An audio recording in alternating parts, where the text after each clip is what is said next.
हे भगवान, ये तो दामाद जी यहाँ पे मजदूरी कर रही हैं। इसका मतलब इन्होंने झूठ बोलकर मेरी बेटी से शादी की है।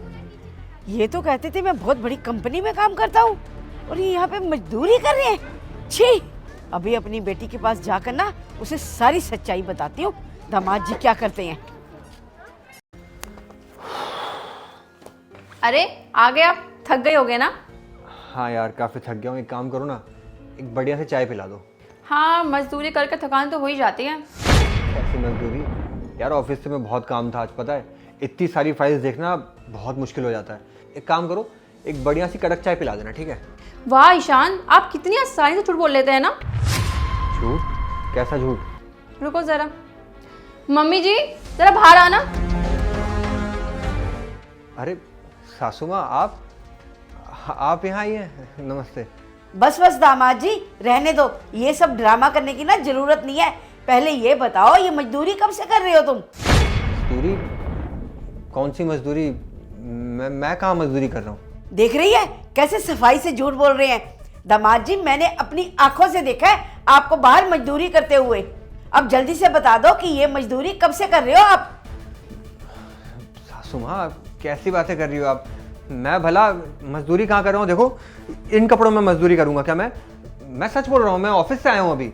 देखो ईशान, झूठ बोलने की कोई जरूरत नहीं है। मुझे मम्मी जी ने सब कुछ बता दिया है कि तुम बड़ी कंपनी में काम नहीं करते, एक मामूली से मजदूर हो। मैं झूठ नहीं बोल रहा हूँ यार। तुम क्या माँ की बातों पर विश्वास कर रही हो? इन्होंने कुछ भी बोल दिया, तुम कुछ भी मान रही हो।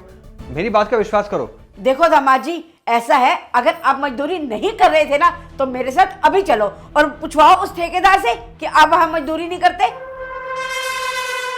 बस बंद हो गई बोलती, बोलो अब। अरे मैंने तो पता नहीं क्या सोच के आपकी शादी अपनी बेटी से करवा दी। आप तो मुझे बोलते थे कि मैं बहुत बड़ी कंपनी में काम करता हूँ, ये काम करते हो आप, छोटा काम।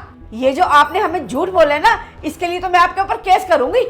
आपको जानना है ना कि मैं मजदूरी क्यों करता हूँ? तो बता देता हूँ। ये सब कुछ ना मैं आपकी बेटी की वजह से कर रहा हूँ। मेरी वजह से? हाँ, मैं एक MNC कंपनी में काम करता था, लेकिन मेरी वो कंपनी पिछले महीने बंद हो गई और मेरे पास कोई काम नहीं बचा।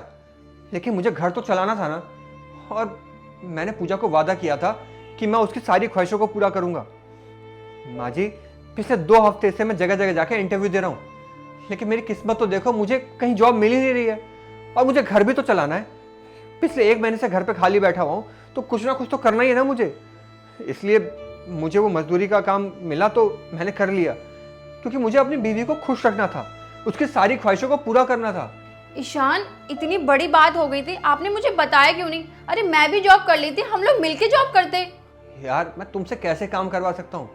तुम भूल गई क्या? शादी के वक्त मैंने तुमसे वादा किया था कि मैं तुम्हें कोई काम करने नहीं दूंगा, तुम्हारी सारी ख्वाहिशों को पूरा करूंगा, तुम्हें जब जो चाहिए होगा सब कुछ लाके तुम्हें दूंगा। अब ऐसे में मैं अपना वादा तोड़ नहीं सकता ना। ईशान, ऐसे वादे का भी क्या फायदा जिससे आपको इतनी प्रॉब्लम हो? ऐसी बात थी तो आप मुझे बताते। अरे मैं भी पढ़ी लिखी हूँ, मैं भी जॉब करती और हम लोग मिलके करते तो सब चीजें सही हो जाती। ईशान, ऐसे घर नहीं चलता है। हम दोनों पति पत्नी हैं, हम दोनों को मिलके ही सब चीजें सॉल्व करनी होगी। और मुझे खुश करने के लिए आप ऐसे मजदूरी करोगे तो मुझे अच्छा लगेगा। हाँ बेटा, मेरी बेटी बिल्कुल ठीक कह रही है। मियाँ बीबी जो है ना, साइकिल के 2 पहियों की तरह होते हैं। तुम दोनों मिलजुल कर भी तो घर चला सकते हो ना।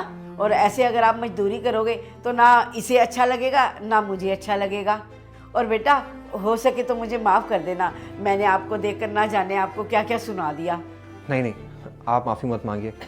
माफ़ी तो मुझे मांगनी चाहिए, जो मैं अपना किया हुआ वादा निभा नहीं पाया। वादा? क्या आपने ये वादा लगा रखा है? हम लोग मिलके सब सॉल्व करेंगे, आप टेंशन मत लीजिए। माँ, आप बैठिए, मैं चाय बना के लाती हूँ।